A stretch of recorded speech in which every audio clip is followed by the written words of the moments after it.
Bapak, ibu-ibu, saudara-saudara kaum muslimin rahimakumullah.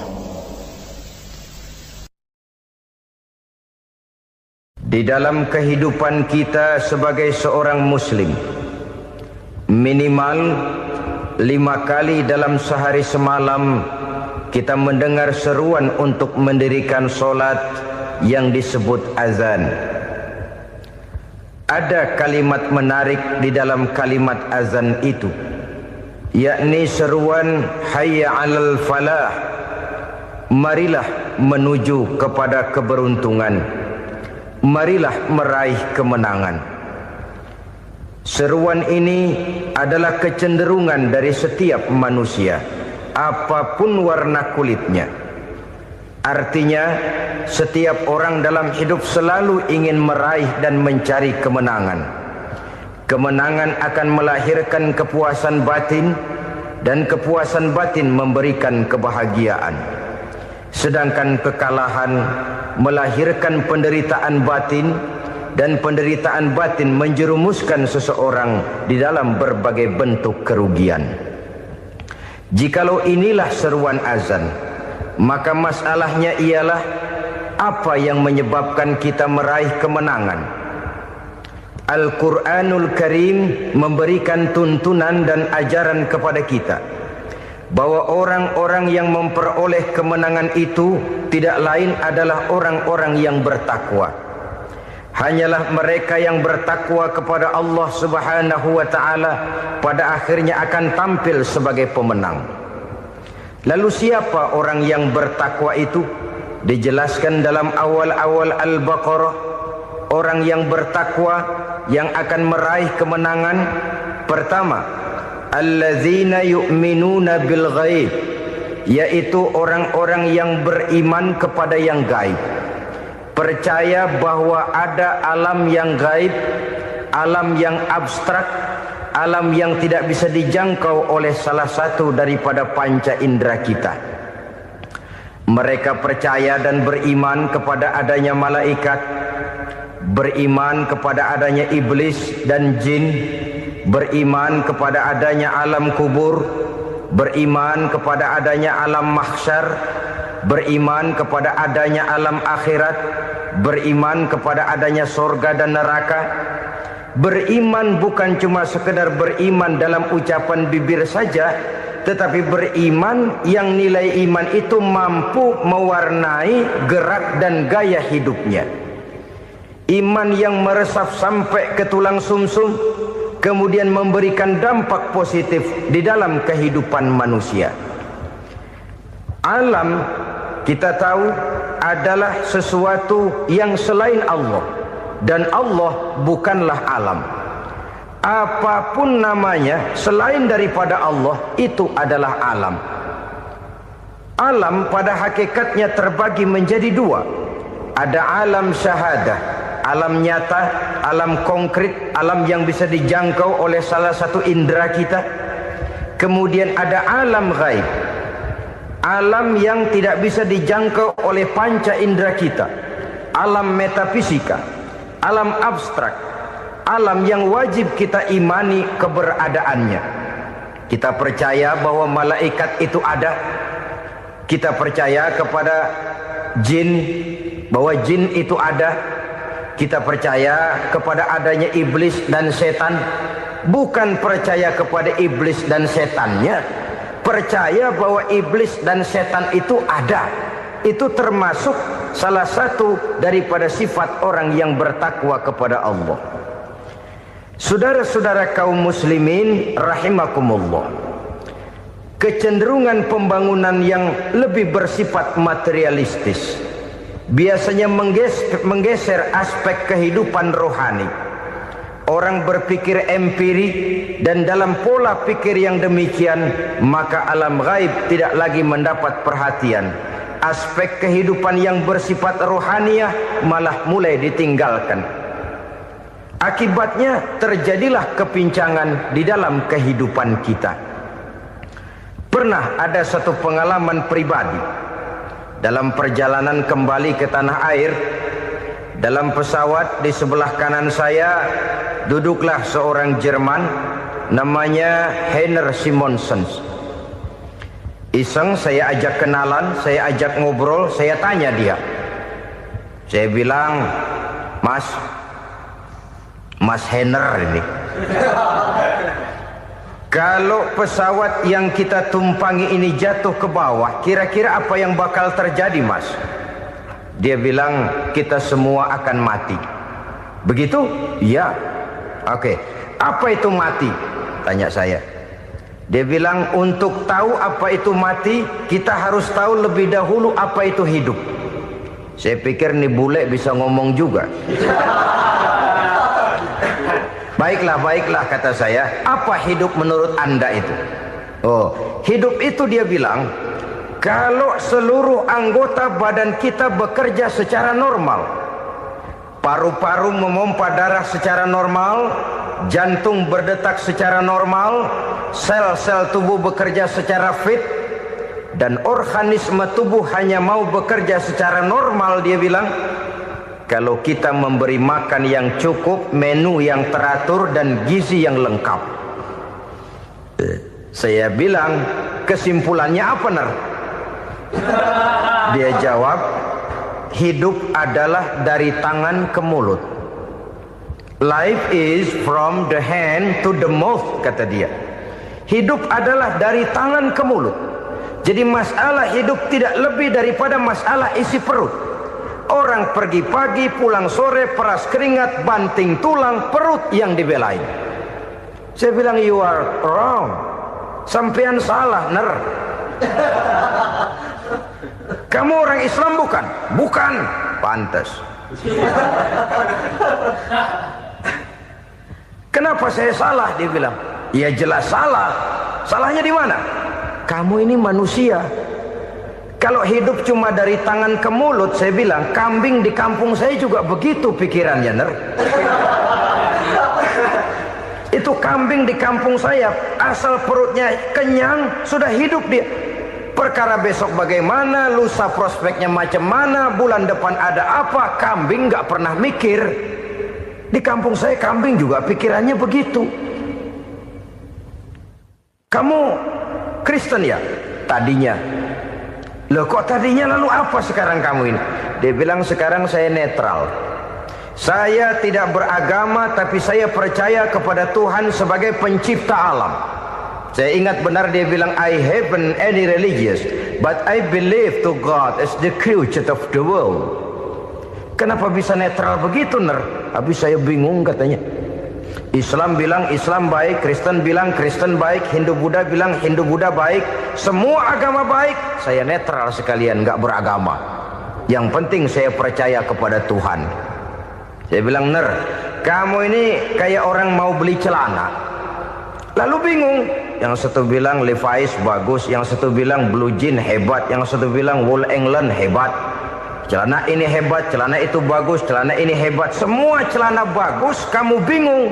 Akhirnya netral, tidak pakai celana. Itu juga salah. Saya pikir-pikir, kemudian saya melihat bahwa dua pola berpikir Heiner ini nampaknya sudah mulai menggejala di lingkungan masyarakat bangsa kita. Disadari atau tidak, secara jujur kita harus berkata, dua pola pemikiran Heiner ini mulai berkembang di tengah masyarakat bangsa kita. Pertama, pola pikir materialisme. Hidup adalah dari tangan ke mulut. Masalah hidup tidak lebih masalah isi perut. Itu yang perlu dibela, dan disitulah arti kehidupan. Pergi pagi, pulang sore, peras keringat, banting tulang untuk mempertahankan perut. Kalau sudah kemari cara orang berpikir, maka buat apa percaya kepada yang gaib? Untuk apa sholat? Untuk apa puasa? Untuk apa zakat? Untuk apa menghadiri majelis taklim? Tanpa kepercayaan kepada yang gaib, hidup berjalan menurut alur empiris dan materialis.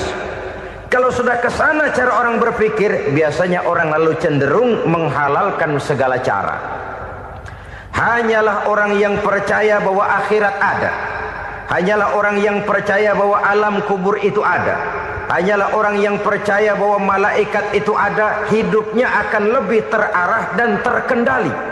Karena kepercayaan kepada yang gaib, yang merupakan fase daripada kehidupan setelah hidup yang sekarang ini, mewarnai gerak pribadi seseorang di dalam dia melakukan kegiatan hidupnya. Pola berpikir materialisme, disadari atau tidak, mulai menggejala di lingkungan masyarakat bangsa kita. Hidup tidak lebih dari urusan tangan ke mulut, mulut ke tangan, tangan ke mulut. Asal perut sudah kenyang, hiduplah sudah. Perkara bagaimana prospek hari yang akan datang, bagaimana akhirat, tidak jadi persoalan. Ini yang oleh Nabi diperingatkan, ad-dunya sijnul mu'min wa jannatul kafir. Dunia adalah penjara bagi orang beriman dan surga bagi orang kafir. Dulu di zaman Belanda hadis ini pernah disalah tafsirkan, disalah artikan, digunakan sebagai senjata untuk mengkebiri dan membuat impoten umat Islam. Sudahlah umat Islam gak usah macam-macam, kata Belanda. Dunia ini kan penjara buat orang Islam, surga buat orang kafir. Di penjara jangan bertingkah.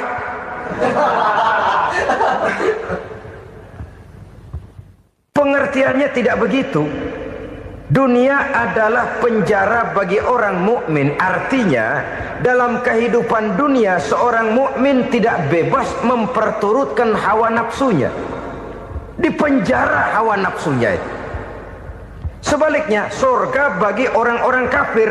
Buat orang kafir, surgalah dunia ini. Mereka bebas memperturutkan hawa nafsunya. Dilarang tidak terlarang, dicegah pun tidak tercegah. Mereka hidup menurut alur bisikan nafsu mereka sendiri. Kemudian bila ajal datang, maut merenggut nyawa, selesailah surganya sampai di situ. Maka bagi orang-orang yang tidak percaya kepada adanya akhirat, kepada adanya alam gaib, surganya sebatas umurnya. Sekali lagi, surganya sebatas umurnya. Bila umur selesai, ajal pun datang merenggut nyawa, selesailah sudah surganya sampai di situ. Alangkah pendeknya perjalanan orang-orang yang tidak percaya kepada alam gaib ini. Bagi kita mukmin, jikalau kita mampu memenjarakan hawa nafsu, kita bisa bahagia di dunia ini. Dan Islam memang tidak menyuruh kita sengsara di dunia. Raih dunia, kejar dunia, gapai dunia sebagai alat untuk mencapai kebahagiaan di akhirat nanti. Hidup adalah satu perjalanan panjang yang terbentang sejak kita terlahir dari alam rahim sampai kepada alam akhirat nanti. Andai kata kita gagal meraih kebahagiaan di dunia, toh kita masih punya akhirat. Tapi jangan jadi dalil yang melemahkan semangat. Biarin dah kita di dunia kebelangsak, yang penting akhirat. Akhirnya dunia benar-benar kebelangsak. Bagaimana dunia ini bisa kita raih, dan bagaimana meraih dunia untuk menunjang kepentingan akhirat nanti. Yang kedua, dari pikiran Heiner yang saya lihat menggejala di lingkungan masyarakat bangsa kita, timbulnya manusia-manusia netral. Seolah-olah Tuhan yes, agama no. Sama Tuhan percaya, agama ogah. Tuhan ngangguk, giliran agama godeng. Padahal hampir dalam setiap ayat dalam Quran, kata-kata amanu biasanya bergandeng dengan wa amilus sholihat. Iman dan amal soleh. Ini sebagai isyarat Tuhan dan agama jangan pernah dipisah-pisah. Apabila kita bertuhan, maka kita harus beragama. Apabila kita beragama, maka agama itu harus bersumberkan dari Tuhan yang kita imani itu. Tidak mungkin kita pisah, Tuhan yes, agama no. Sama Tuhan percaya tapi agama bikin sendiri. Sembayangnya cukup bengong 2 jam madep mulon.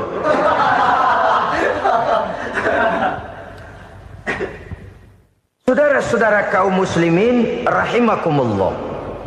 Jadi dengan demikian, agama yang kita akui merupakan unsur mutlak di dalam pembangunan sekarang ini, merupakan bagian dari kehidupan yang menuntun kita bahwa di balik alam nyata ini, di balik alam syahadah ini ada alam gaib.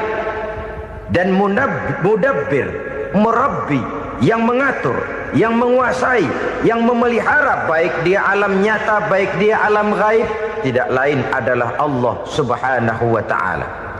Di sana ada satu super power, satu maha kekuatan yang kita perlu bersandar kepadanya. Sebagai makhluk nyata yang hidup di alam nyata, berbuatlah secara nyata sebagaimana harusnya kita berbuat. Karena Islam jelas bukan agamanya orang pemalas. Islam jelas bukan agamanya orang yang mengajarkan setelah selesai sholat boleh duduk, nggelenggem ayam-ayam, ndelohom, menghitung bintang di langit sambil menunggu keajaiban. Tidak. Islam adalah agama yang mengajarkan apabila sholat sudah selesai kamu kerjakan, bertebaranlah di permukaan bumi, cari karunia Tuhanmu. Jangan hidup berpangku tangan menunggu keajaiban. Karena hidup bukan undian. Jangan berharap untung besar tanpa mau peras keringat. Tapi di sebalik itu toh kita juga harus yakin bahwa di sisi usaha nyata yang kita lakukan ada satu super power, satu maha kekuatan gaib yang menentukan berhasil dan tidaknya usaha kita. Kepercayaan kepada hal semacam inilah yang mendorong kita untuk mempunyai sandaran vertikal, agar jikalau usaha ini berhasil, kita tidak lupa diri dan lupa daratan. Jikalau usaha ini gagal, kita tidak putus asa dan buruk sangka, tidak cupik pandangan dan sempit hati, tapi mampu melihat persoalan dengan kacamata putih sambil husnuzon kepada Allah Subhanahu wa ta'ala. Kita percaya malaikat itu ada. Ada yang namanya Raqib dan Atid, mengawasi gerak hidup kita sampai kepada gerak hati kita. Ini memberikan sugesti agar kita berhati-hati. Tidak sejengkal tanah pun kita bisa berlindung dari pengawasan Raqib dan Atid. Ada Munkar Nakir yang akan menyoal kita di alam kubur. Ada malaikat Malik, penjaga neraka. Ada malaikat Ridwan yang menjaga surga. Kita percaya kepada adanya jin, kita percaya kepada adanya setan, iblis. Percaya kepada adanya, bukan mempercayai si setan, si iblis lalu menjadikannya sebagai teman. Tidak. Percaya bahwa mereka itu ada dan merupakan makhluk Allah yang gaib, yang diciptakan Allah Azza wa Jalla. Kepercayaan kepada alam gaib memberikan motivasi terhadap gerak lahir manusia, sehingga dengan motivasi kepercayaan kepada yang gaib, gerak lahir jadi lebih terarah, jadi lebih terpelihara. Pernah seseorang bertanya, "Pak, apakah adanya akhirat bisa dibuktikan secara ilmiah?" Saya bilang tidak bisa, tidak bisa. Kenapa? Karena yang berangkat nggak pernah pulang kemari lagi. Kalau dia pulang kemari bisa kita tanya bagaimana enak di sono. Cuma secara moral saya katakan, lebih beruntung orang yang percaya kepada akhirat daripada yang tidak. Sekarang saudara percaya akhirat ada, lalu saudara baik-baik di dunia, sholat, puasa, zakat, menolong orang lain, menebarkan kebajikan. Saudara mati, andai kata akhirat tidak ada, toh dalam hidup saudara sudah berbuat baik. Paling tidak nama saudara akan dikenang sebagai orang baik. Sebaliknya, saudara percaya, kata saya, bahwa akhirat tidak ada, lalu hidup semau-maunya, tenggelam dalam maksiat dan munkarat, menentang Allah, tidak mau ruku dan sujud. Lalu saudara mati, kemudian akhirat ada. Ayo, mau apa? Bekal tidak punya. Jadi secara moral lebih beruntung orang yang percaya kepada adanya akhirat daripada yang tidak percaya. Dan itu alam gaib yang tidak bisa dibuktikan secara eksat. Jangankan untuk membuktikan seperti itu, dalam kehidupan sehari-hari saja yang kita rasakan tidak selalu berbentuk toh. Angin, bagaimana sih bentuknya angin? Kita tidak tahu. Merah, buktinya kalau dikerok merah. Yang merah itu kulit, yang kulit kita bukan anginnya. Sakit, rasa sakit itu ada, tapi bagaimana bentuk sakit kita nggak pernah tahu. Kalau kita makan cabai pedas, bagaimana bentuk pedas itu tidak ada, tapi rasa ada. Bentuk pedas hijau, cabenya bukan pedasnya. Tidak semua yang kita rasakan bisa kita gambarkan dalam bentuk yang konkret. Oleh karena itu, sekali lagi bahwa kepercayaan kepada alam yang gaib mampu memberikan satu sugesti yang menata kehidupan seseorang lebih lurus, lebih terarah, dan lebih terkendali. Maka wajar kalau kepercayaan kepada yang gaib mengantarkan seseorang untuk meraih kemenangan. Kenapa? Dia percaya kepada yang gaib, bahwa akhirat ada, bahwa alam kubur ada, bahwa pertanggungan jawab itu ada. Maka dia lalu tidak hidup saenae udele dewe, itu loh. Tidak hidup menurut seleranya sendiri, terarah, teratur. Ini cirinya yang pertama. Orang bertakwa yang akan meraih kemenangan, mereka beriman, mereka percaya kepada yang gaib. Bahkan hal-hal konkret saja selalu berangkat dari yang gaib. Saudara-saudara, para remaja, para pemuda sekarang ini tidak pernah tahu toh siapa yang akan jadi teman hidup saudara. Kita bisa saja ngerancang, mentargetkan, tapi toh akhirnya yang namanya jodoh bukan kekuasaan kita. Rezeki di luar kemampuan kita. Begitu juga ajal, maut, jodoh, ajal adalah contoh-contoh konkret bahwa pada akhirnya yang gaiblah yang menentukan. Bertahun-tahun ngelancong, emang jodoh seret, nggak jadi.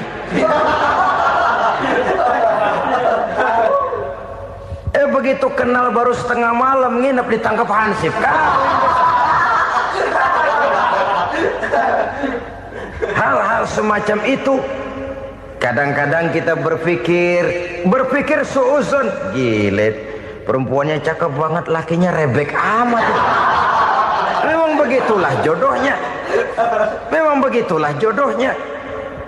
Saudara hadirin ma'asyiral muslimin yang saya hormati, jadi hal-hal yang konkret saja kita yakini sepenuhnya ditentukan oleh satu superpower yang gaib itu tadi. Dari sanalah segala ketentuan itu berangkat dan kesanalah segalanya akan kembali. Maka kepercayaan kepada yang gaib meluruskan gerak hidup seseorang dan itu akan mengantarkan dia kepada meraih kemenangan. Satu. Yang kedua, wa yuqimuna shalah. Orang bertakwa yang akan meraih kemenangan itu adalah orang-orang yang mendirikan sholat. Kenapa sholat mengantarkan orang untuk meraih kemenangan? Yang jelas, inna sholata tanha anil fahsya'i wal munkar. Sholat mampu mencegah manusia dari perbuatan keji dan munkar. Banyak filsafat hidup yang terkandung di dalam sholat ini. Sejak kita wudhu sampai kita menghadap ke arah kiblat, sampai kita melakukan gerak-gerak sholat, bacaan-bacaan yang ada di dalam sholat, lalu sampai kepada mengucapkan salam.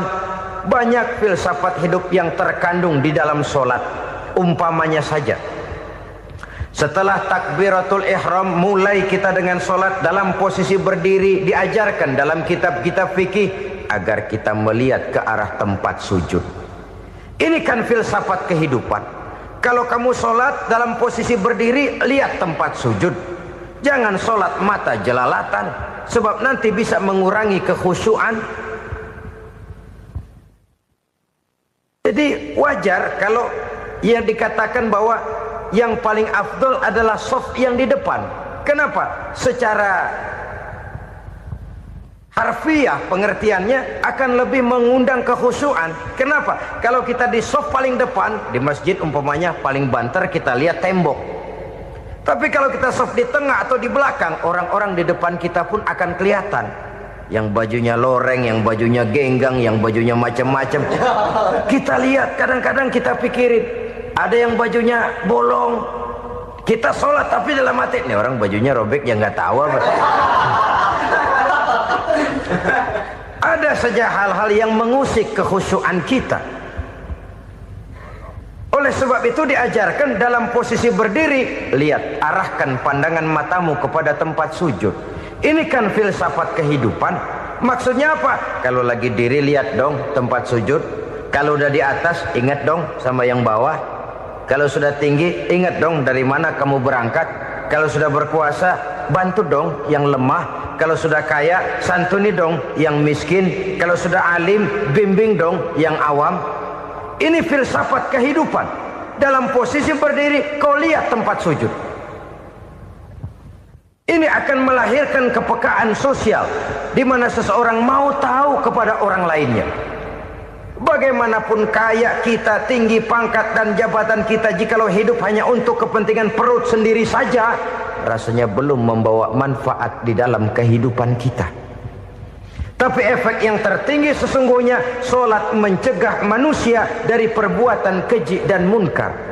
Perbuatan keji dan munkar walaupun kelihatannya mendatangkan uang, membawa keuntungan, tapi itu keuntungan semu, keuntungan sementara. Dengan menipu orang lain kita bisa dapat untung, tapi tidak membawa berkah.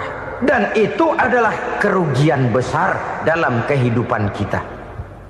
Maka untuk meraih kemenangan harus dimulai dengan membentuk kepribadian yang tegar, memiliki sandaran vertikal yang langsung kepada Allah Subhanahu wa ta'ala. Dan itu hanya bisa kita tempuh melalui jalur ibadah formal yang sudah ditentukan Allah, yakni solat yang 5 waktu.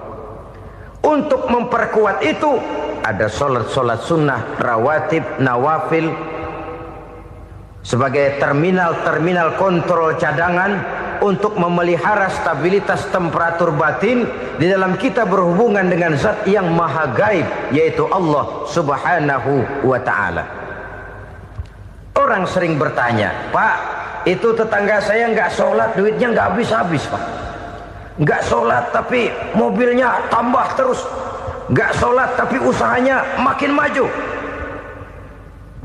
Tapi di sisi lain ada orang yang rajin sholat, rezekinya butak bener. Anaknya mana kurus, mana korengan. Saudara hadirin ma'asyiral muslimin rahimakumullah. Harus saya katakan bahwa solat memang bukan untuk cari duit. Solat adalah sandaran vertikal kita kepada Allah. Sedangkan soal rezeki itu berkaitan dengan sifat Allah maha pengasih dan maha penyayang. Allah maha pengasih, siapapun dikasih kalau mau usaha. Allah maha penyayang, tidak semua orang disayang oleh Allah Azza wa Jalla.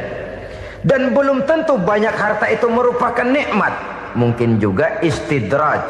Artinya istidraj itu dikasih tapi diambulin, kalau bahasa Betawinya itu. Dikasih tapi diambulin, itu bukan merupakan nikmat sesungguhnya, lebih merupakan azab dari Allah Subhanahu wa ta'ala.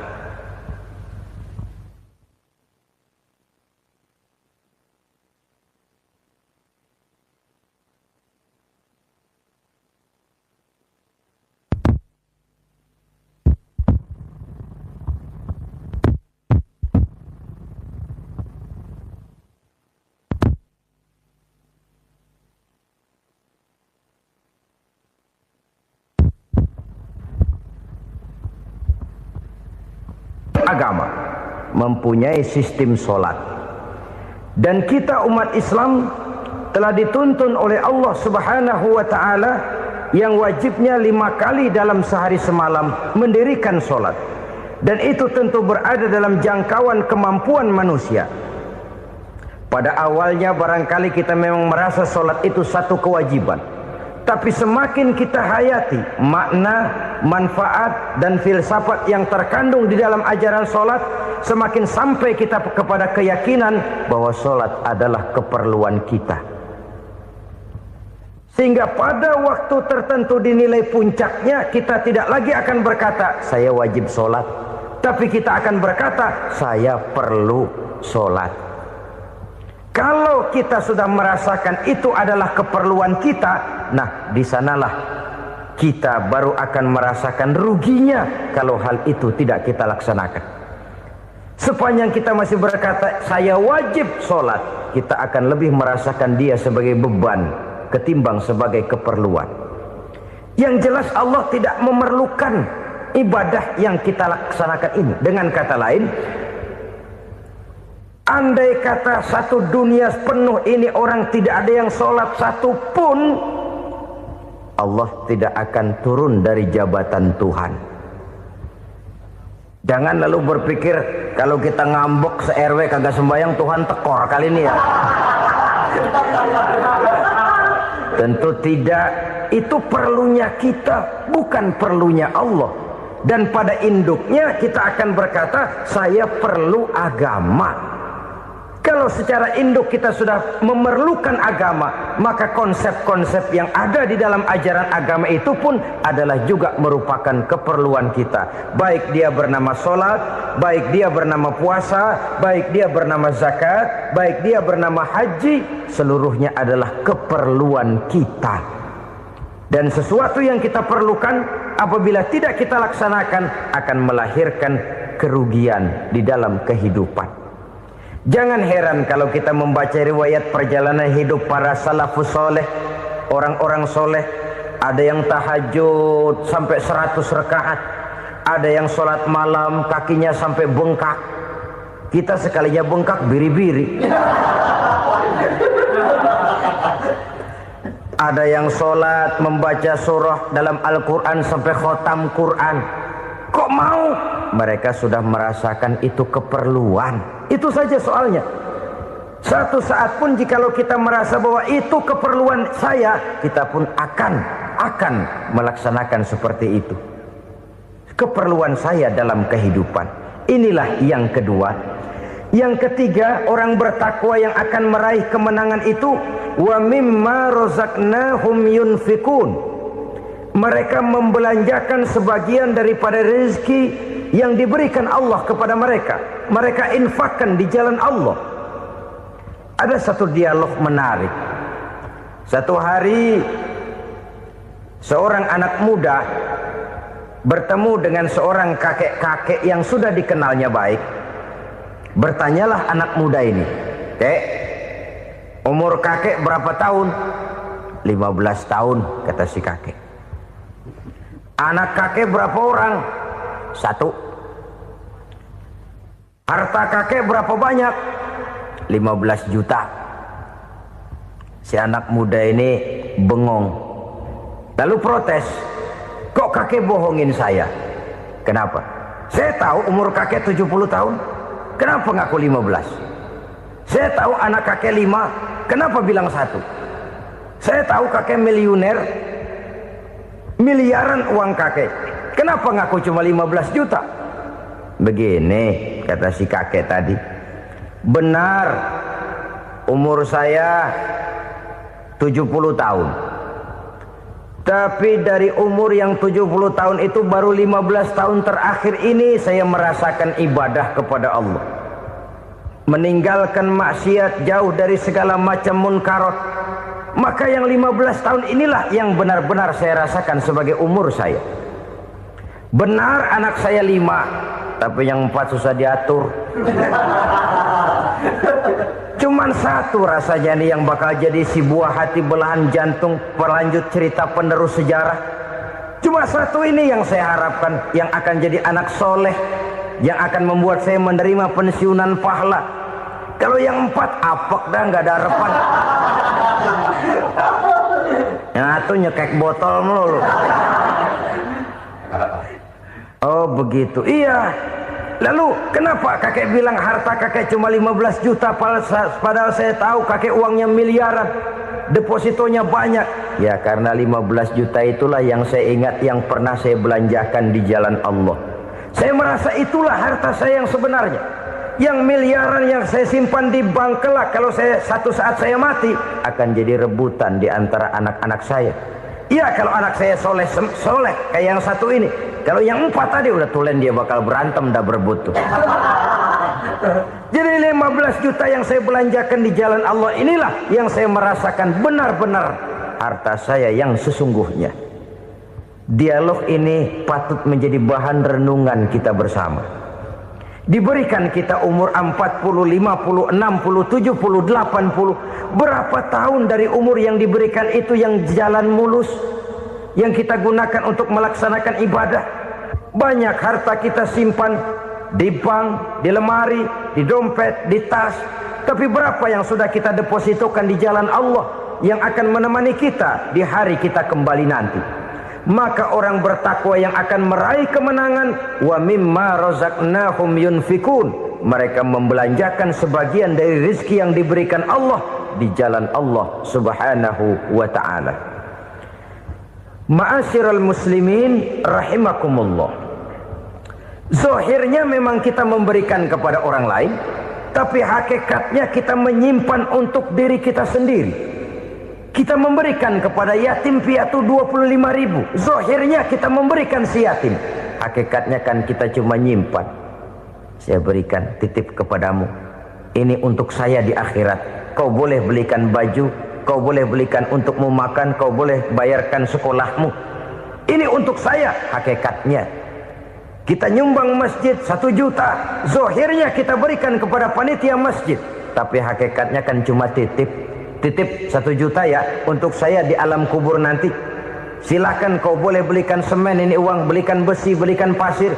Saya cuma sekedar titip untuk kepentingan saya. Hakikatnya kita cuma sekedar menitip. Sebagaimanapun pada hakikatnya, apapun yang kita miliki dalam kehidupan kan cuma sekedar hak guna pakai, bukan hak milik mutlak. Harta kita, rumah kita, kendaraan kita, kebun kita, pabrik kita, hak guna pakai saja.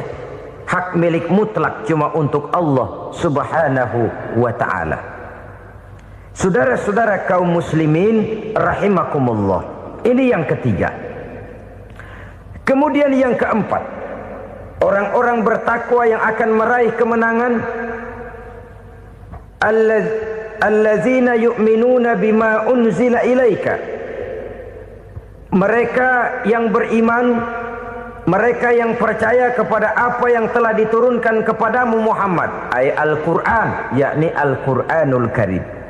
Setelah percaya kepada yang gaib, mendirikan solat, kemudian menginfakkan sebagian dari rezeki yang diberikan Allah, mereka juga lalu percaya kepada yang diturunkan terhadap Nabi, yaitu tidak lain Al-Quranul Karim.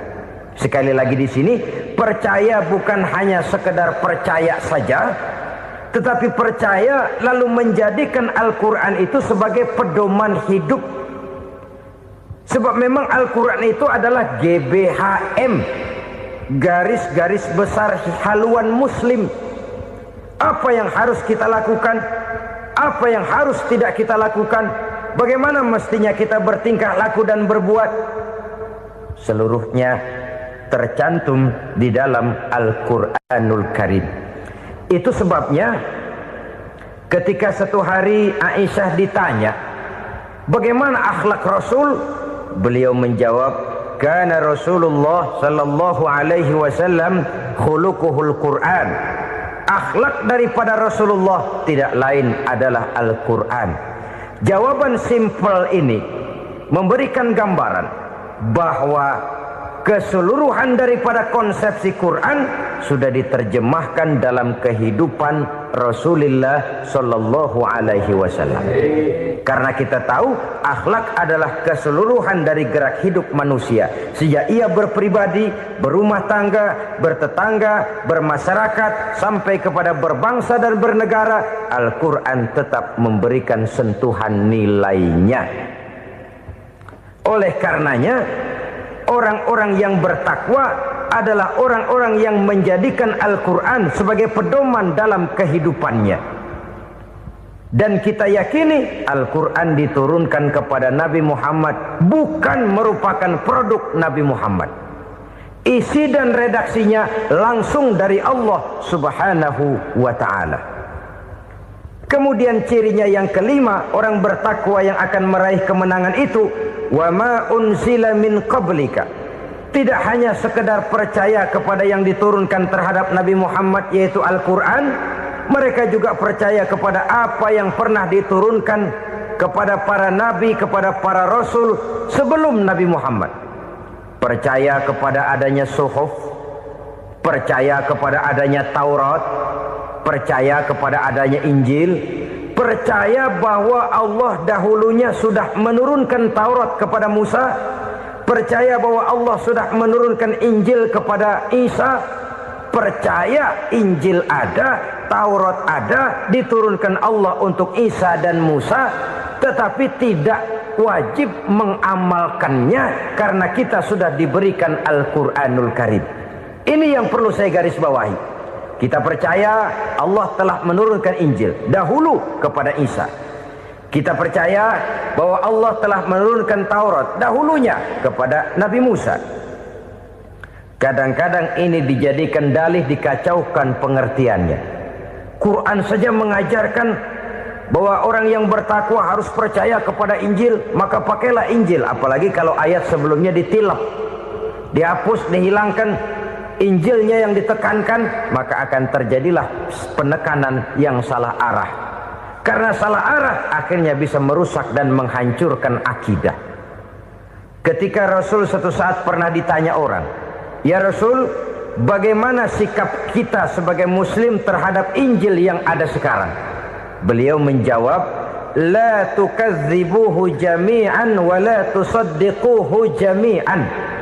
Jangan didustakan seluruhnya, jangan juga dibenarkan semuanya.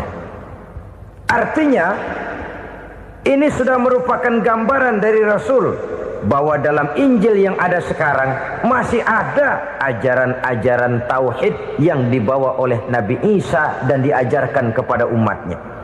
Tapi juga dalam Injil yang sekarang ini sudah terkena intervensi dan investasi manusiawi. Karena itu Rasul menyimpulkan, la tukadzibuhu jami'an wa la tusaddiquhu jami'an. Jangan didustakan semua, jangan dibenarkan seluruhnya. Kita memang percaya Allah telah menurunkan Injil kepada Nabi Isa dulu, tapi kita tidak wajib mengamalkan Injil. Kita percaya Allah telah menurunkan Taurat kepada Nabi Musa, tapi kita tidak wajib mengamalkan kitab ajaran Taurat.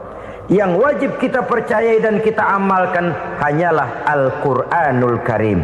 Kenapa? Oleh karena baik yang ada di dalam Taurat, baik yang ada di dalam Injil, tentu tercakup di dalam Al-Quran sebagai kitab terakhir yang diturunkan oleh Allah Subhanahu wa Ta'ala. Dan itu wajar. Kalau seorang pejabat mau mengeluarkan satu keputusan baru, tentu dia harus meninjau keputusan-keputusan lama. Andai kata dianggap tidak berlaku, dianggap tidak relevan lagi, maka keputusan-keputusan lama itu tentu sudah dianggap tidak berlaku. Sebagian daripada aturan-aturan dalam keputusan lama yang masih dianggap relevan tercantum dalam keputusan baru yang wajib diamalkan. Begitulah hubungannya antara Al-Quran, Taurat, Zabur, dan Injil. 4 kitab samawi yang diturunkan Allah masing-masing kepada Zabur untuk Nabi Daud, Taurat untuk Nabi Musa, dan Injil untuk Nabi Isa alaihi wassalatu wassalam. Ketiga-tiga kitab itu kita percayai adanya. Kita yakini Allah telah menurunkan Zabur, Taurat, dan Injil. Tapi kita tidak wajib mengamalkannya. Yang wajib kita mengamalkannya sekarang ini tidak lain hanyalah Al-Quranul Karim saja. Karena ia mencakup apa yang ada di dalam Zabur, apa yang ada di dalam Taurat, dan apa yang ada di dalam Injil. Keotentikannya bisa dipertanggungjawabkan. Ya, tapi kan Nabi Muhammad sudah mati 14 abad yang lalu, dan di zaman beliau Al-Quran kan belum dikodifikasikan, belum ditulis. Bagaimana keotentikannya bisa dipertanggungjawabkan? Mudah saja. Allah berjanji, "Inna nahnu nazzalna dzikra wa inna lahu lahafizun." Kami yang menurunkan Al-Quran dan kami yang akan menjaga dan memeliharanya. Allah turunkan Quran, Allah menjaganya. Bagaimana cara Allah menjaga Al-Quran itu? Banyaknya orang-orang yang hafaz Al-Quran. Hafaz Al-Quran 30 juz, 114 surah, 6.666 ayat. Sehingga jangankan satu kata Jangankan satu ayat, satu kalimat saja berubah, sudah akan timbul reaksi dan mudah dimengerti. Kenapa? Banyak orang-orang yang hafaz Al-Quran. Sedangkan pada setiap akhir tahun biasanya malaikat Jibril selalu mengadakan checking terhadap ayat-ayat yang diturunkan pada waktu itu. Di zaman Nabi sendiri sudah ada usaha kodifikasi. Dan yang lebih luar biasa lagi, sampai hari ini tidak seorang pun mampu membuat satu ayat saja semacam Al-Quran. Ke bahasa manapun dia diterjemahkan, naskah aslinya tetap ikut, rujukan dasarnya tetap ada. Berdasarkan itu, maka tidak mungkin terjadi penyelewengan terhadap atau pemalsuan terhadap ayat-ayat Al-Quranul Karim. Kesuciannya, keotentikannya, kemurniannya bisa dipertanggungjawabkan. Ma'asyiral muslimin rahimakumullah. Oleh karenanya, konsepsi dasar daripada ajaran Islam ini memang tidak lain adalah Al-Quran dan Sunnah. Isi daripada agama Islam yang merupakan iman, Islam dan ihsan, konsepsi dasarnya tidak lain adalah Al-Quran dan Sunnah Rasulullah Sallallahu Alaihi Wasallam. Maka yang kita perlukan sekarang ini adalah terjemahan Al-Quran di dalam kehidupan kita. Dengan demikian, maka gaya kehidupan yang lebih Qurani itulah yang kita dambakan. Kita perlu memang terjemahan Quran dalam bahasa Inggris, dalam bahasa Belanda, dalam bahasa Jepang, tapi yang lebih kita perlukan adalah terjemahan Quran di dalam kehidupan kita. Konsekuen, tidak memanipulasi, ringan sama kita jinjing, berat sama kita pikul.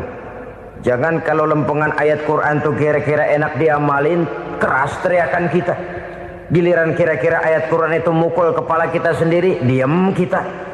Itu ciri yang pernah disindir Allah dalam awal-awal Baqarah juga. Ciri beragamanya orang yang munafik. Kullama adha'a lahum masyawfih, kata Allah. Wa iza azlama alaihim qamu. Apabila terang mereka jalan, apabila gelap mereka berhenti. Artinya, kalau kira-kira di Islam nguntungin, rame-rame pada teriak Islam. Tapi ketika diminta untuk berjuang, ketika dituntut untuk berkorban, rame-rame mengundurkan diri. Nasib agama tidak ubahnya seperti daun pisang yang dikait orang di tepi jalan lantaran tak berpayung di ketika hari hujan. Manakala hujan usailah sudah, daun itu pun dicampakkan di tepi jalan, diinjak pula orang nan lalu. Artinya, orang menjadikan agama cuma sebagai lipstick, decoration only, tidak konsekuen.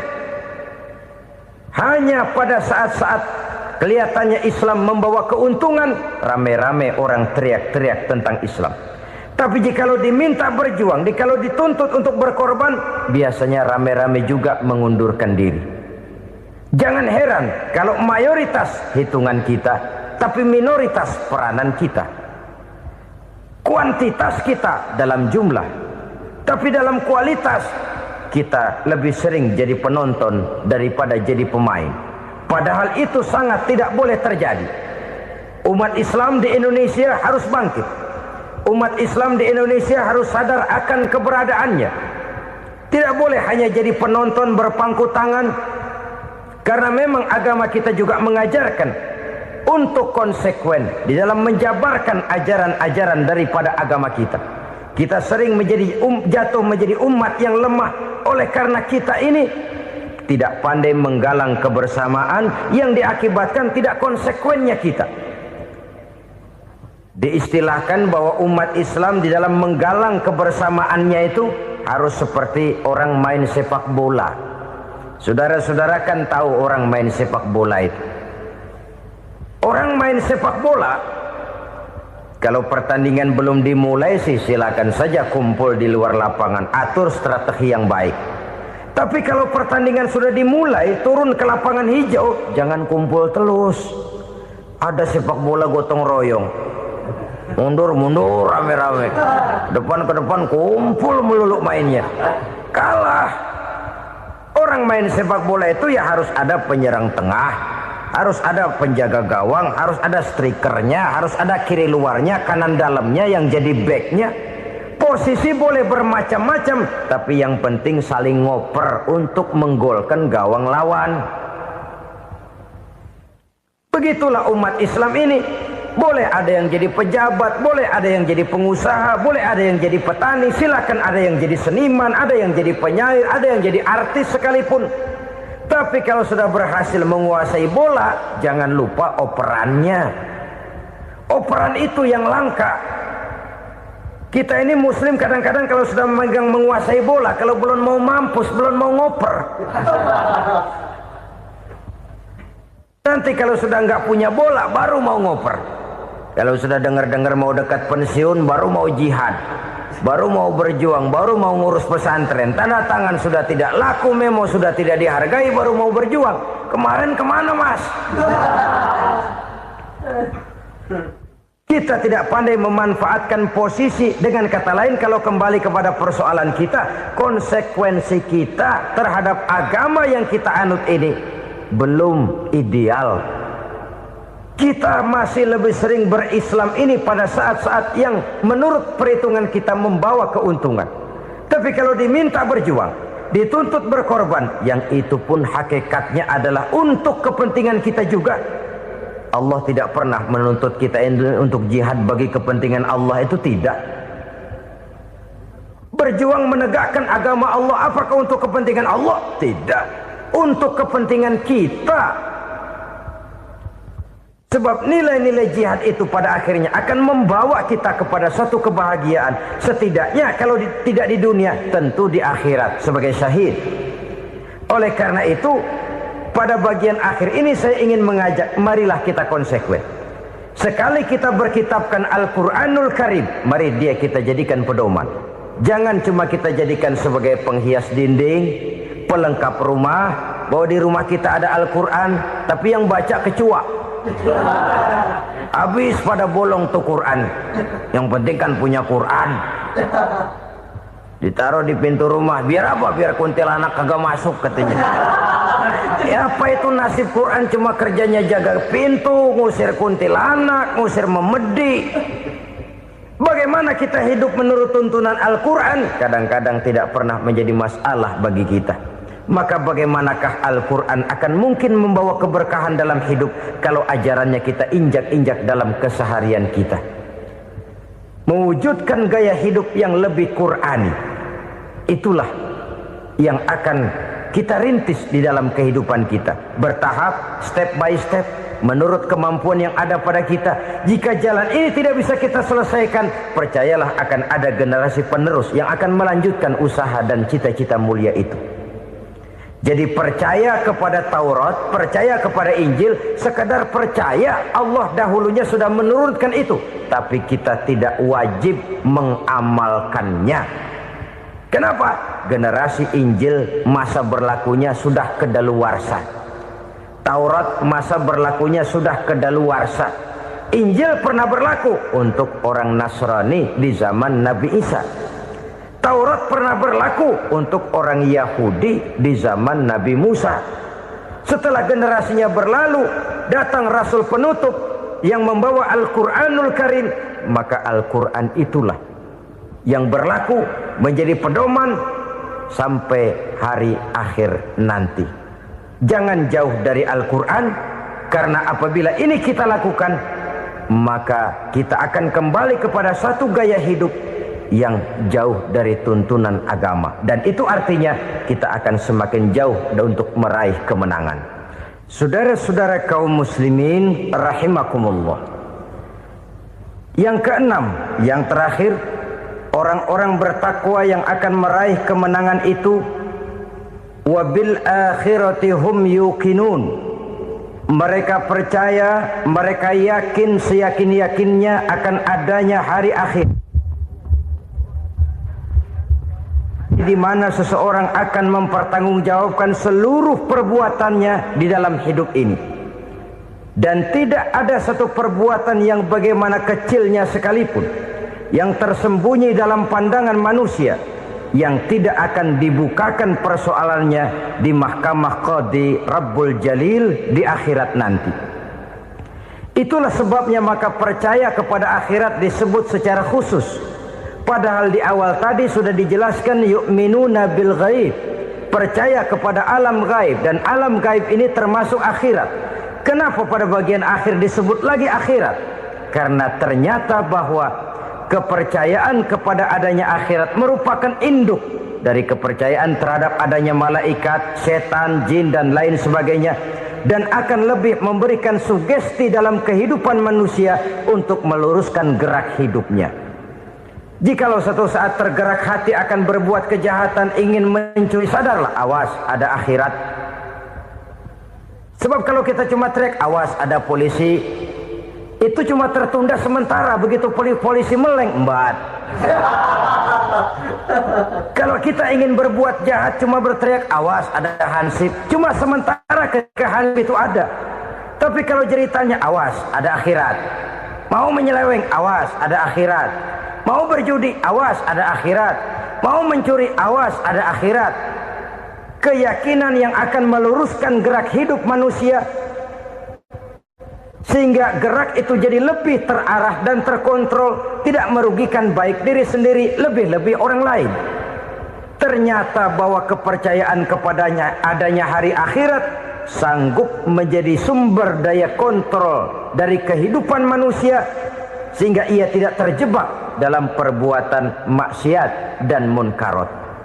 Saudara-saudara kaum muslimin, inilah saja yang kita bicarakan pada pertemuan kali ini. Semoga Allah subhanahu wa ta'ala memberikan kekuatan zahir dan batin kepada kita untuk dapat meraih kemenangan dengan beriman kepada yang gaib, mendirikan solat, membelanjakan sebagian dari rezeki yang diberikan Allah, percaya kepada Al-Quran,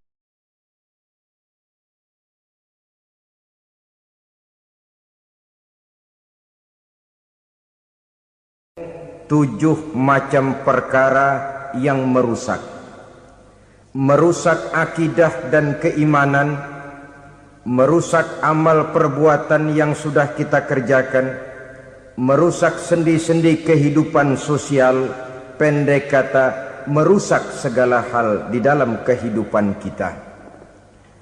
Jauhilah olehmu 7 macam perkara yang merusak.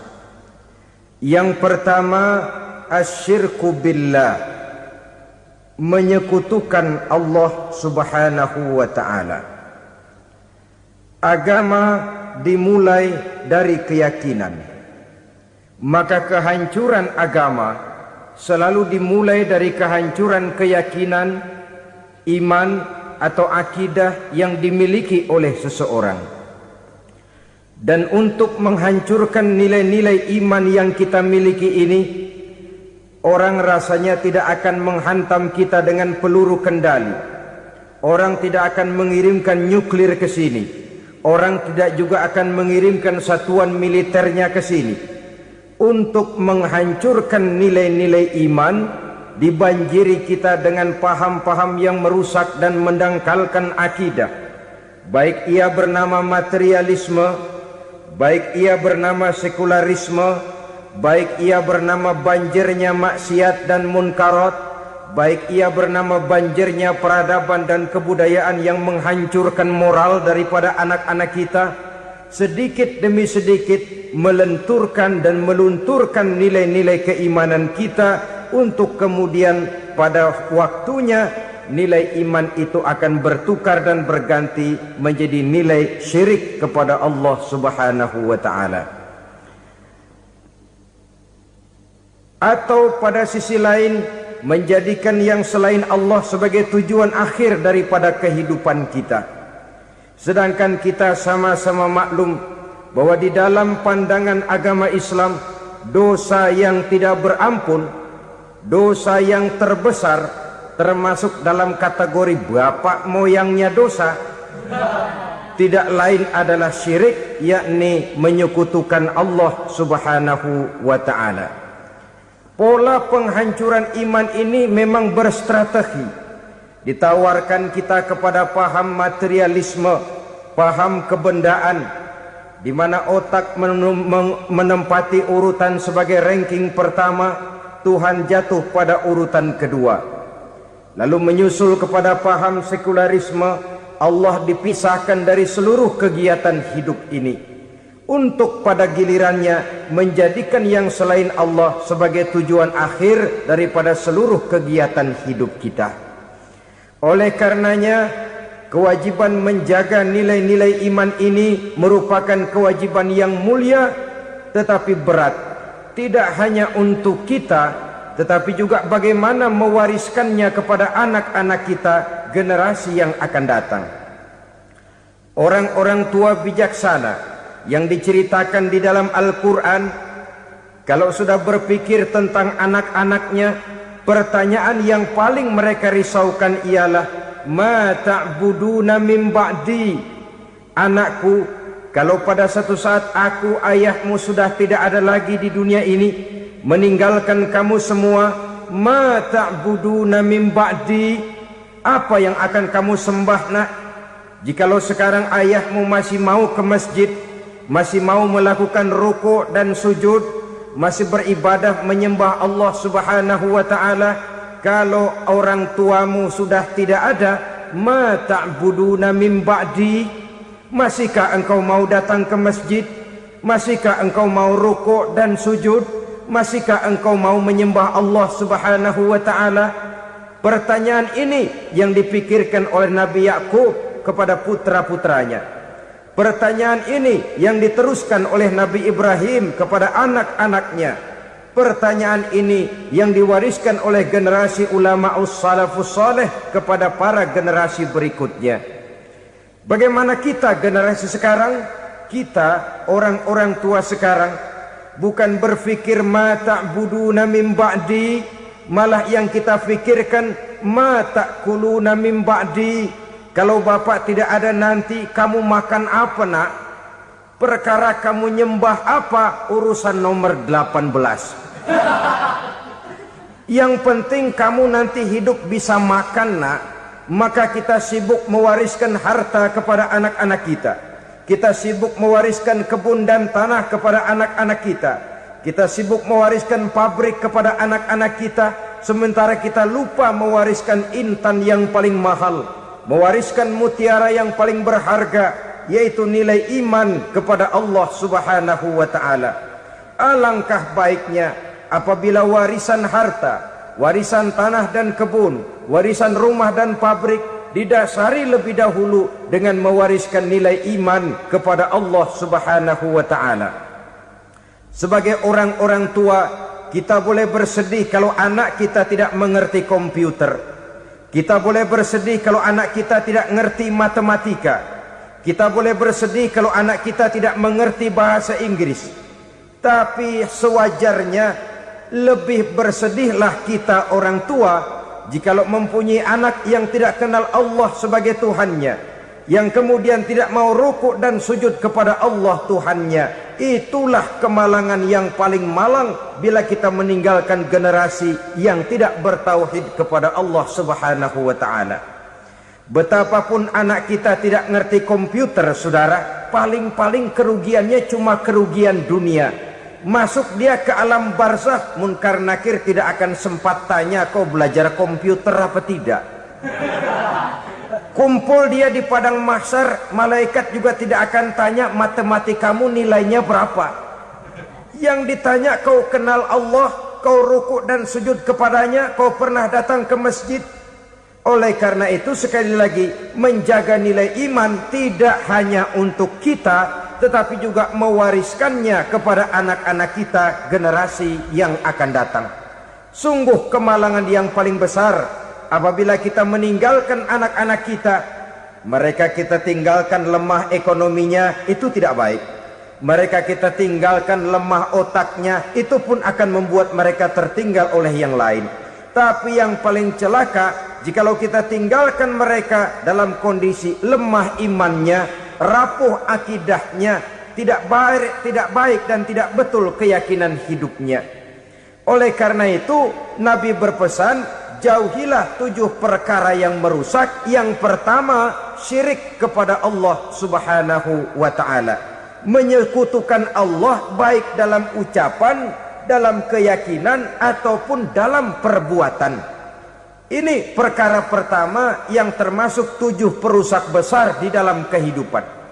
Kalau sudah jatuh kita ke lembah syirik, bagaimanapun banyak kebaikan yang kita kerjakan, berjiwa sosial, bertangan pemurah, gemar menolong orang lain, kalau memang dasarnya syirik, maka seluruh kebaikan kita akan hancur, tidak akan ada nilainya dalam pandangan Allah Subhanahu wa ta'ala. Dalam pandangan manusia mungkin kita dicatat sebagai orang sosial, gemar menolong orang lain, tidak berpangku tangan melihat orang yang mendapat kesulitan, tapi oleh karena dasarnya syirik, dasarnya tidak mentauhidkan Allah, maka seluruh nilai kebaikan yang kita kerjakan tidak akan ada nilainya dalam pandangan Allah Subhanahu wa ta'ala. Maka jagalah iman kita jangan sampai dihinggapi penyakit syirik yang bagaimana kecilnya sekalipun. Sekali lagi, baik syirik dalam bentuk ucapan, syirik dalam bentuk keyakinan, sampai kepada syirik dalam bentuk perbuatan, kita berhindar kepada sifat-sifat yang sedemikian itu. Karena apa? Dalam satu ayat Quran Allah Subhanahu wa ta'ala menjelaskan, innallaha la yaghfiru ayyushraka bih wa yaghfiru ma duna dzalika liman yasha. Allah tidak akan memberi ampun kepada orang-orang yang menyekutukannya, tapi Allah masih mau memberikan ampun kepada dosa-dosa yang selain itu bagi orang-orang yang dikehendakinya. Dosa selain syirik, apabila kita bertaubat, Allah masih mau mengampuni. Tapi kalau sudah jatuh ke tempat syirik, itu sudah dosa yang tidak berampun. Taubatnya tidak lain melepas syirik, kembali kepada tauhid, berkeyakinan bahwa hanya ada Allah Subhanahu wa ta'ala, Tuhan satu-satunya yang lam yalid walam yulad walam yakul lahu kufuwan ahad. Tidak beranak, tidak pula diperanakkan, dan tidak satu pun yang dapat menyerupai Tuhan Allah Subhanahu wa ta'ala. Saudara-saudara kaum muslimin rahimakumullah, bahwa kita di zaman sekarang memang tidak menyembah berhala, ya. Bahwa kita tidak berterang-terangan mengatakan Tuhan lebih dari satu, memang. Bahwa kita tidak berkeyakinan Tuhan itu punya anak atau diperanakkan, tentu. Tapi dalam perbuatan dan i'tiqad kita kadang-kadang jatuh tanpa kita sadari ke tempat yang bernama syirik ini. Oleh karenanya, di zaman di mana teknologi makin canggih, di mana kemajuan pembangunan makin menjangkau berbagai aspek kehidupan, diperlukan keseimbangan antara kemajuan fisik material dengan kemajuan mental spiritual. Apabila tidak ada keseimbangan, yang terwujud tentulah kepincangan, yang diawali dengan pincangnya cara kita berpikir, sehingga pada akhirnya akan mengarah kepada pincangnya cara kita berbuat dan bertindak di dalam kehidupan kita.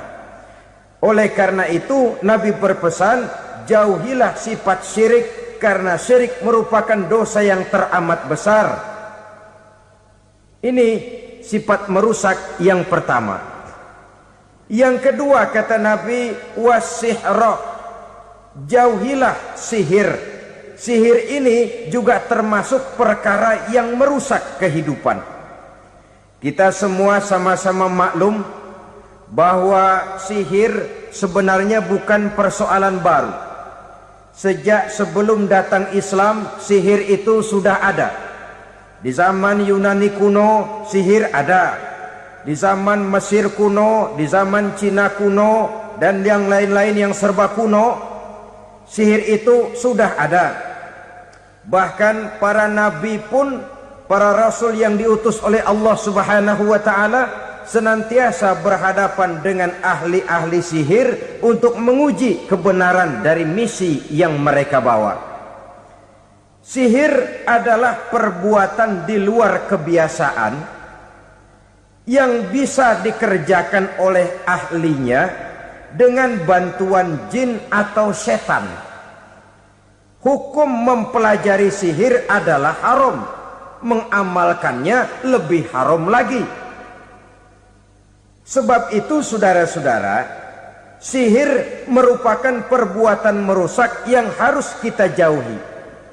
Ciri-ciri daripada perbuatan sihir, pertama, ia mengandung tipuan, bayangan khayal. Di zaman Nabi Musa misalnya, orang melihat tambang-tambang itu seperti ular.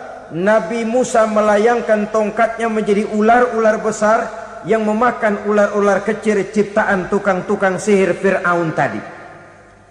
Lalu sihir bisa terjadi dengan bantuan jin kafir atau setan. Kemudian ciri yang ketiga, sifatnya halus dan tersembunyi. Taruh kata ada seorang ahli sihir yang mempergunakan ayat-ayat Quran sebagai jompa-jampe, sebagai baca-bacaan, itu cuma sekedar kedok. Tujuannya tidak lain menjadikan agama sebagai ketok untuk membenarkan cara yang dimurkai oleh Allah Subhanahu wa ta'ala. Satu hadis yang diriwayatkan oleh Imam Bazar dan Tabrani, Nabi berpesan, "Laisa minna man tatayyara lahu au takahhana au tukuhhina lahu au sahira lahu." Tidak termasuk ke dalam golonganku, kata Nabi, tidak termasuk umatku. Siapa mereka? Man tatayyara lahu, orang yang bertatoyur. Apa tatoyur itu? Dari kalimat toyaro, artinya terbang. Toir biasa diartikan dengan burung. Tatoyaro percaya kepada suara-suara burung. Man tatayyara lahu, mempercayai, meyakini dengan benar-benar kepada suara beburungan. Kan suka ada itu, nah bunyi burung tuh, maling liwat. Maling liwat. Burung bunyi, maling liwat. Itu termasuk tatayyara lahu, percaya kepada suara burung. Kan aneh kalau suara orang nggak dipercaya, suara burung malah dipercaya. Ada ustadz ceramah, kiai ngaji, nggak mau didengerin, burung dengerin bener. Nah, suaranya dari sebelah mana? Belah kulon. Nah, itu tandanya ano. Habis dihitung-hitung. Itu termasuk tatayyara lahu. Au takahana, atau bertenung, au tukuhina, atau minta ditenungkan, au sahirolahu, atau melakukan perbuatan sihir atau minta disihirkan. Laisa minna, tidak termasuk ke dalam golonganku, kata Nabi. Sehingga dengan demikian saudara-saudara, menghadapi sihir dengan sihir sekalipun termasuk perbuatan yang tidak diajarkan oleh agama. Kita kan mempelajari sihir untuk jaga diri, tidak apa-apa. Yang dilarang mengamalkannya, dilarang juga mempelajarinya. Sebab orang kalau sudah mengetahui, biasanya lalu terangsang untuk mencoba. Kalau percobaannya berhasil, biasanya terangsang untuk coba lagi dan coba lagi. Pada akhirnya ketagihan, lalu beralih menjadi profesi, apalagi itu nanti bisa mendatangkan hasil uang. Saudara-saudara kaum muslimin rahimakumullah, kita manusia makhluk nyata, kita hidup di alam nyata, terikat oleh sunnatullah, causality. Oleh karenanya bagi kita keyakinan yang penuh, keikhlasan di dalam bertuhankan Allah, penyerahan diri sepenuhnya hanya kepadanya, itu sudah merupakan obat penangkal yang sangat ampuh agar kita tidak terkena penyakit-penyakit yang dibuat oleh setan dan para pembantunya. Sehingga beberapa ayat Quran mengajarkan, misalnya a'udzu bikalimatillahi tammati min syarri ma khalaq, atau bismillazi la yadurru ma'asmihi syai'un fil ardi wala fis sama, dengan menyebut nama Allah yang tidak bisa mendatangkan bahaya sedikit pun dari baik yang datang dari langit maupun yang datang dari bumi. Jiwa yang kosong dari keyakinan yang penuh kepada Allah, jiwa yang penuh was-was dan ragu-ragu, itu yang mudah terserang oleh penyakit-penyakit yang dikerjakan oleh para tukang-tukang sihir, yaitu oleh setan dan seluruh para pembantunya. Kemudian hadis kedua yang diriwayatkan oleh Imam Ibnu Hibban, Nabi bersabda, la yadkhulul jannata mudminu khamrin wala mu'minu bisihrin wala qati'u rahmin. Tidak masuk surga. Ini Nabi yang bilang, tidak masuk surga. Siapa itu? Pertama, mudminu khamrin, orang yang berkekalan dalam mabuk. Selalu mudminun itu sudah menjadi perbuatan rutinnya, tidak kapok-kapoknya, teler seumur hidup. Mudminu khamrin, tidak masuk surga orang yang selalu bermabuk-mabukan. Yang kedua, wala mu'minu bisihrin, orang mukmin tapi main sihir. Ini juga oleh Nabi diperingatkan, tidak akan masuk surga orang mukmin tapi suka main sihir. Wala qati'u rahmin, dan tidak juga orang yang memutuskan silaturahmi. Tiga macam manusia yang diperingatkan Nabi tidak akan masuk surga: orang yang selalu mabuk, orang mukmin yang main sihir, dan orang yang memutuskan silaturahmi. Saudara-saudara kaum muslimin rahimakumullah. Lalu orang berkata, kenapa dilarang kita bersihir? Padahal Rasul sendiri kan punya mukjizat. Nah, kita memang harus membedakan antara mukjizat dengan sihir.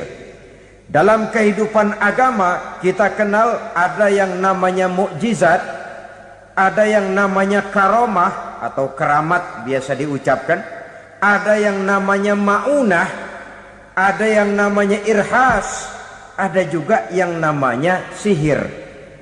Kesemuanya ini berbeda, saudara-saudara. Yang dinamakan mukjizat itu khusus untuk para rasul saja. Satu kejadian luar biasa yang terjadi dilakukan oleh rasul atas izin dari Allah Subhanahu wa taala. Perbedaannya dengan sihir jelas.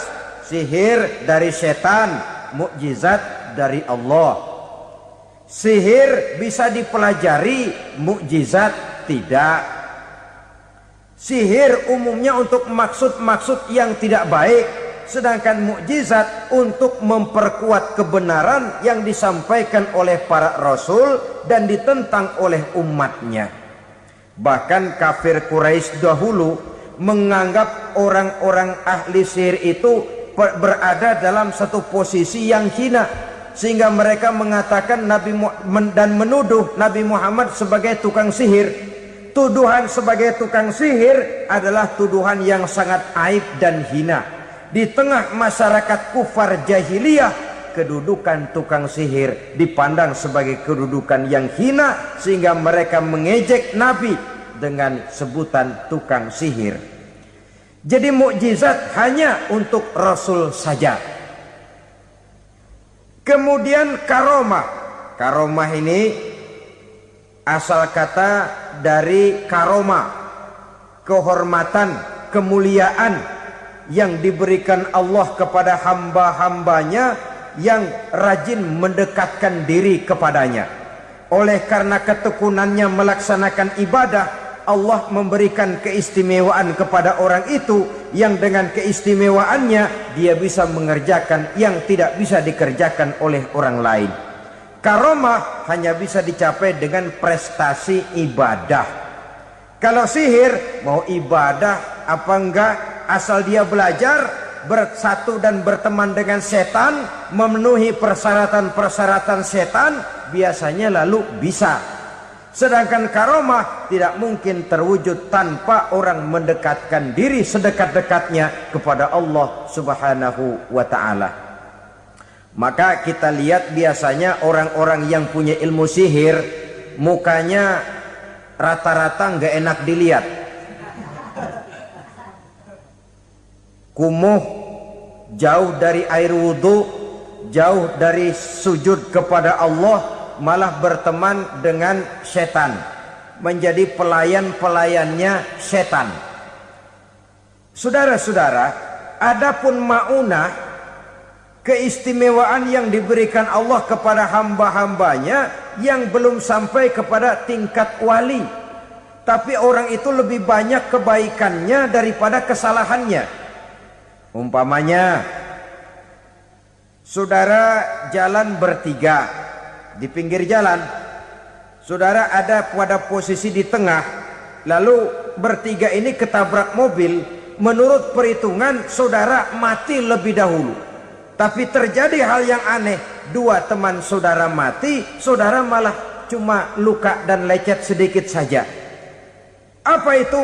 Kalau kita lebih banyak kebaikannya daripada kesalahannya, itu yang dinamakan maunah, pertolongan yang diberikan Allah kepada hamba-hambanya yang lebih banyak kebaikannya daripada kesalahannya.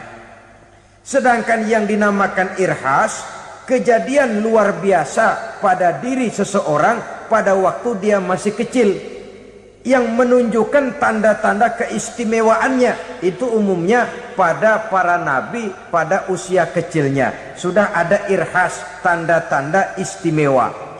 Jelas baik mukjizat, karomah, maunah maupun irhas berbeda dengan sihir. Sihir ini jelas saja merupakan bantuan dan persekutuan antara manusia dengan setan. Padahal setan, kata Allah dalam Al-Quran, innahu lakum aduwwum mubin, sesungguhnya setan bagi kamu adalah musuh yang sangat jelas. Saudara-saudara kaum muslimin rahimakumullah, di zaman sekarang dalam menghadapi beban kehidupan yang makin pelik, menghadapi stres yang tidak kunjung selesai, menghadapi persoalan-persoalan yang teramat berat, orang sering mencari jalan keluar kepada hal-hal yang menurut pendapatnya bisa meringankan beban moralnya itu. Pergilah dia mencari sesuatu yang dapat meringankan bebannya. Dan tidak jarang yang jatuh ke pangkuan tukang-tukang tenung, ke pangkuan tukang-tukang sihir, yang mereka itu oleh Quran dijelaskan kadzabal munajjimun walau sodaku. Tukang-tukang tenung, tukang-tukang sihir, mereka itu bohong walaupun benar. Maksudnya bohong walaupun benar, artinya kalau yang mereka kerjakan benar, itu sih kebenaran. Benar dengan kebenaran itu lain. Kebenaran, kebetulan bisa, tapi tidak untuk selalu. Apalagi kalau itu sudah membahayakan kehidupan orang lain. Jadi oleh karena itu Nabi berpesan, jauhilah daripada sihir. Kalau sudah jauhilah dari sihir, artinya ya jauhilah daripada mempelajarinya, jauhilah daripada bergaul dengan orang-orang yang ahli di bidang itu, karena dari pergaulan segalanya bisa menular. Baiklah saudara, ini yang kedua. Yang ketiga pesan Nabi, wa qatlan nafsil lati harramallahu illa bil haq, membunuh orang lain dengan cara yang tidak benar, membunuh orang yang diharamkan oleh Allah Subhanahu wa taala untuk melakukannya kecuali dengan alasan yang benar. Kita tahu Islam adalah agama damai, sesuai dengan namanya. Ia tidak dikembangkan dengan pedang dan kekerasan. Ia dikembangkan dengan keteladanan dan tuntunan moral. Oleh karena Islam bukan agama kekerasan, Islam pun tidak mementingkan dan mengajarkan kekerasan kecuali dengan alasan yang benar dan bisa dipertanggungjawabkan. Membunuh dengan sengaja, menghilangkan nyawa orang lain tanpa alasan yang bisa dibenarkan, adalah merupakan dosa besar dan satu di antara 7 perkara yang bisa mendatangkan kerusakan dalam kehidupan dan yang hendaknya harus kita jauhi. Saudara-saudara kaum muslimin rahimakumullah, beberapa waktu yang lalu di sebuah kota kecil yang indah bernama New Auckland. Saudara tahu New Auckland? Itu dari Gunung Kidul masih ngidul lagi. Pernah diadakan satu seminar yang membicarakan bagaimana menyelamatkan masyarakat manusia dari bahaya Perang Dunia Ketiga.